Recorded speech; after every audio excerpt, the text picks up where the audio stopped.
د قطر د بهرنیو چارو وزارت په خبرپاڼه کې ویلي دي چې د افغانستان او پاکستان ترمنځ سملاسي په اوربند باندې سلا راغلې ده او د حکومت لاسلیک کړی دی په قطر کې او د پاکستان د دفاع وزیر خواجه آصف هم دا خبر په خپل ایکس باندې ورکړی دی چې د افغانستان او پاکستان ترمنځ په دې سلا راغله چې دواړه هیوادونه به د یو بل د خاورې احترام کوي او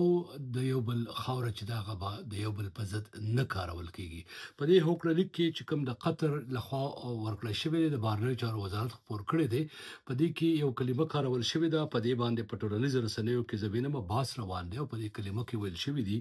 چې important step will contribute to ending tensions on the border between the two brotherly countries په پوله باندې د پولي پټکی باندې د بارډر پټکی باندې په سوشل میډیا په ټولنیزو رسنیو په ځینې نیوکې هم لیدل کیږي دا نیوکې ځکه کیږي چې افغانان د پوله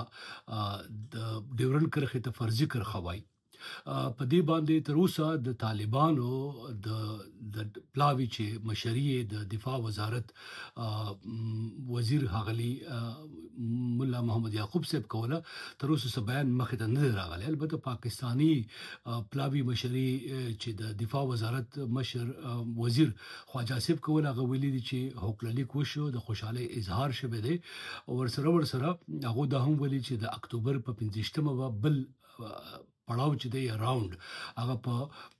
ترکیه کې کیږي اوس یو شمیر سوالونه دي چې آیا پاکستان چې کوم عملیات کول په پښتونخوا کې د طالبانو په ضد فتنه الخوارج ورته ویل دا عملیات به دوی کوي او که بیا سپیخ وشوانو دا کم تورونه چې دوی پورې کول د دینه د لاس پسر شو کنه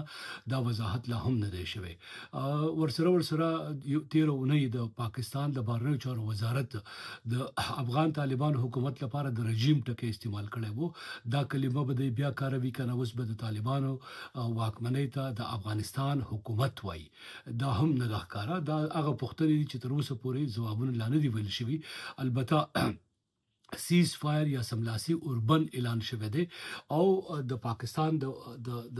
دفاع وزیر چې دی هغه وایي چې د پاکستان یعنی د دوړو هیوادونو خاوره به د بل خلاف نه استعمالېږي مطلب معنی دا جوړیږي چې په دې حکومت کې طالبانو د دا ګارانټي ضمانت ورکړی دی چې په افغانستان کې کم چې د پاکستان تور دی تحریک طالبان پټ دی له هغه ځای به حمله نه کیږي اوس دا ګارانټي کدی ورکړی وي نو ټي ټي پی لپاره به څومره چیلنجینګ وي چې پاکستان کې چې کوم عملیات د غوروان هغه په مکمله توګه